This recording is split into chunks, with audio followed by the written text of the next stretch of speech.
Good morning, friends. Welcome back to Astrology Today. My name is Mel Rose, and I'm here to share your daily aspects. On the moon side of the page today, on the feeling side, the inner life side of the page today, we have a lot of really positive things coming in. A couple of trines, some sextile vibes with Neptune that help us feel more tuned in and connected to the work we're trying to do. So that's all very positive. We also have a moon conjunct Pluto that can make things a little bit difficult, but we follow it with that nice void, of course, that allows us some time to reflect, meditate, and get into our creative and intuitive practices so that hopefully we can find some resolution to whatever it is that's bothering us. On the sun side of the page today, we have some positive stuff going too, but I want to warn you about this moon square Neptune. It can be very demotivating, so we're going to have to exercise some perseverance and think about what it is, why it is that we're doing what we're doing as we sally forth. Okay, let's get into these aspects. Today is Thursday, June 16, 2022. Sun is in Gemini. These are the last few days of the sun's transit in the sign of Gemini. Next Tuesday, the 21st, will be summer solstice, the longest daylight of the year. That's also the day the sun leaves Gemini and makes ingress to Cancer. So this final week of the sun's transit can bring about an intensification of the playful, analytical, learning and expressing vibe of Gemini.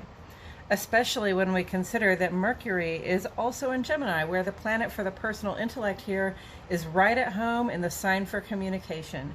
It's all systems go for our thoughts, plans, the communications we make, and the errands we need to run.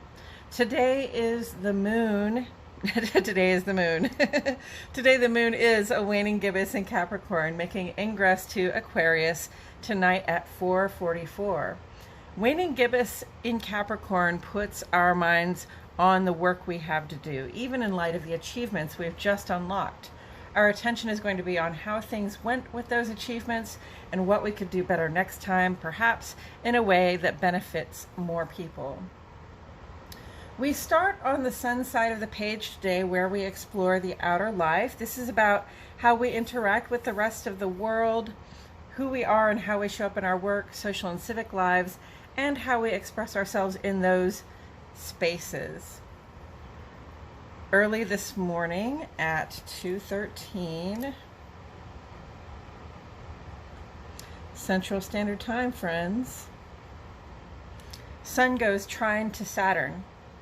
Leo, Capricorn, and Aquarius. This aspect allows us to notice the success as we continue to focus on our goals, just like we just said with the moon.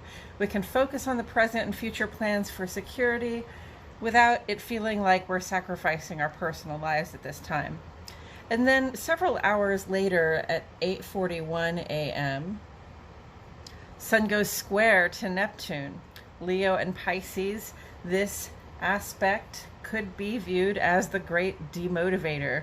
We may find that we have to remind ourselves of our bigger goals as we struggle to apply ourselves with this aspect in effect. This is our second conversation of 4 about the balance of structure and stability versus our sense of connectedness to ourselves and others and to spirit. Sun square Neptune says, I don't feel the enthusiasm today and I really don't want to do the work. But Sun trine Saturn says your efforts to culminate your biggest goals are especially blessed at this time. Doesn't it seem to be that way sometimes? Like, I know that if I take care of this serious business today, it will be a good thing to do. The work will be done and I can feel more secure having done it. So why do I get this feeling like I'd rather be doing anything else? Perseverance is going to be key at this time. Both of these aspects are in effect through June 23, so we got about a week with them. There are more good reasons to remember our dedication to the positive, stable outcome than there are good reasons to let our ambitions lay fallow as we approach and celebrate the summer solstice coming up on Tuesday, which is naturally a time of peak activity. On the moon side of the page, where the transits and aspects affect our inner lives. This is how it feels to be ourselves, who we are in our hearts and homes, among the people we choose to keep close. And these aspects are brief, but sometimes impactful in terms of the stuff we think, feel, know, and intuit.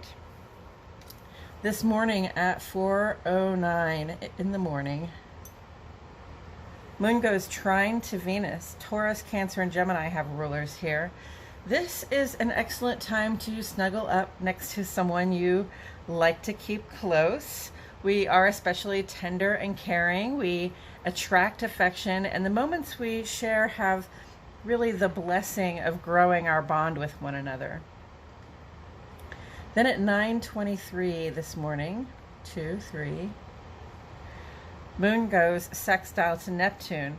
Moon and Sun were in opposition just a couple of days ago, right? So now Moon and Sun are having aspects with Neptune, but they're different aspects, right? And you see that this is kind of a challenging one, whereas this is more of a motivated one.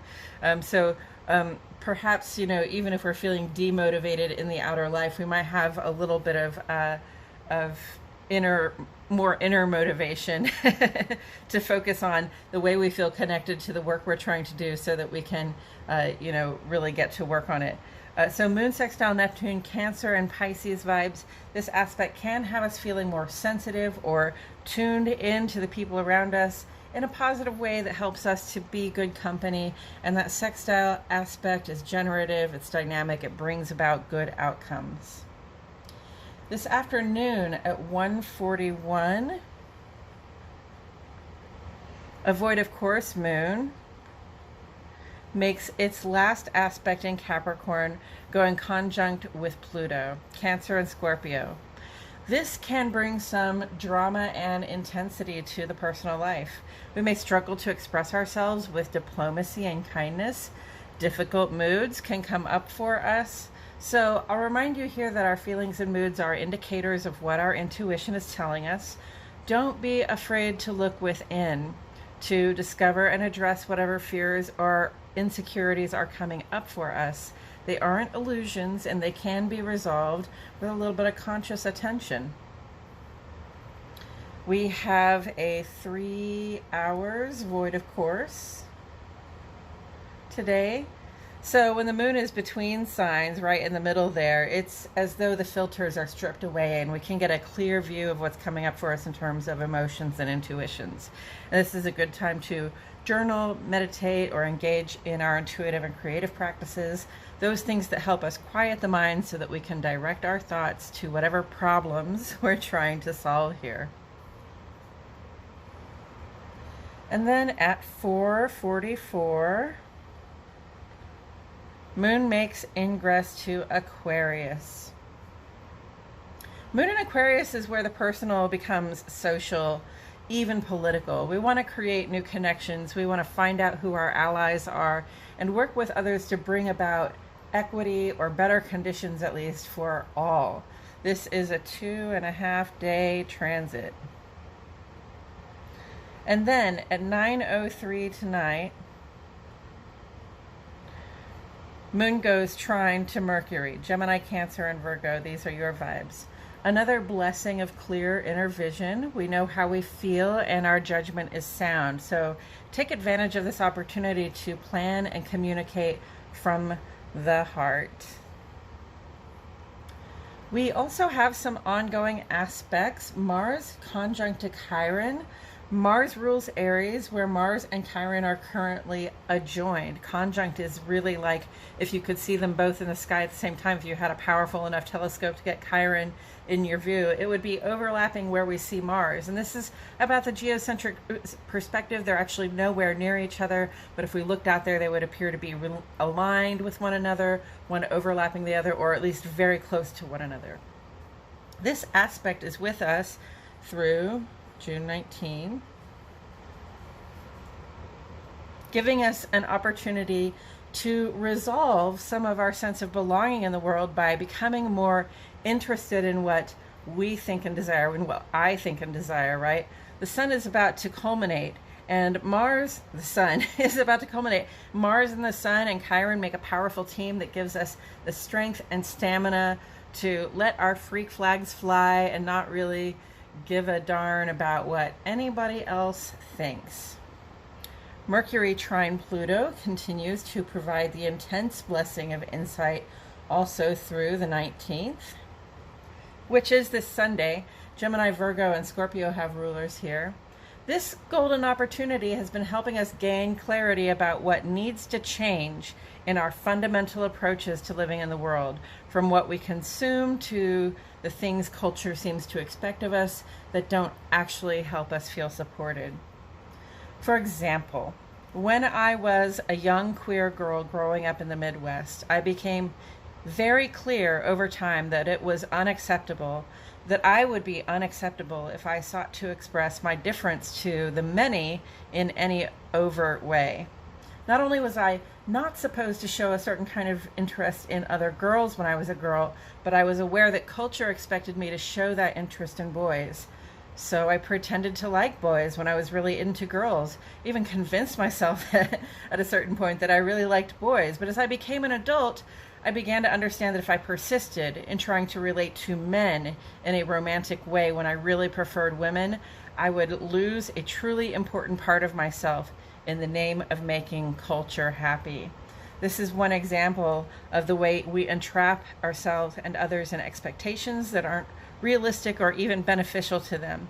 This is an example of how we colonize ourselves and others to expect things of people that they can't deliver, or that in delivering them we become less authentic versions of ourselves. Pluto is retrograde through October 8th. Pluto is a ruler of Scorpio along with Mars. Pluto's final retrograde in Capricorn is turning out to be a doozy for some of us. Pluto's been working transformations on our foundations and institutions for nearly 30 years, and the inner work of Pluto's retrograde comes in regards to the foundational principles we rely on and how much they have changed as well. Saturn is retrograde through October 22, and Saturn rules Capricorn and Aquarius. Saturn's retrograde in Aquarius invites us to rebuild from within the structures and networks we rely on, with particular interest toward the idea that what's good for me should not be unhealthy or detrimental to others. In other words, we have to destructure our controlling colonialist impulses in the interest of real support for everyone.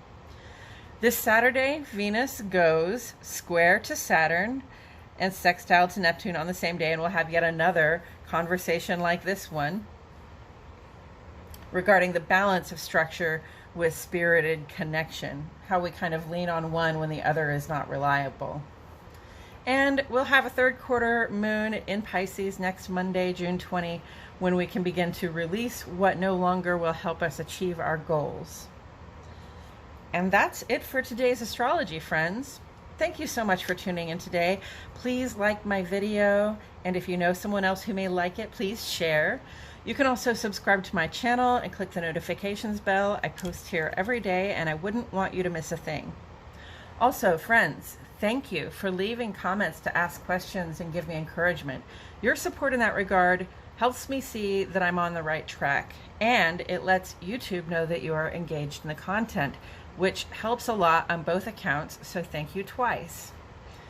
If you want to see the tarot portion for Astrology Today, I invite you to join me on my other page, Astrology Today and Tarot with Melrose. There we talk about the tarot card that sits on the side of the page, go over the day's aspects again, and then play another tarot card that may give us something more to think about. I hope to see you all over there. As always, I am grateful to you for including me in your day. My love and appreciation go out to you, and I'll see you all back here tomorrow for more Astrology Today.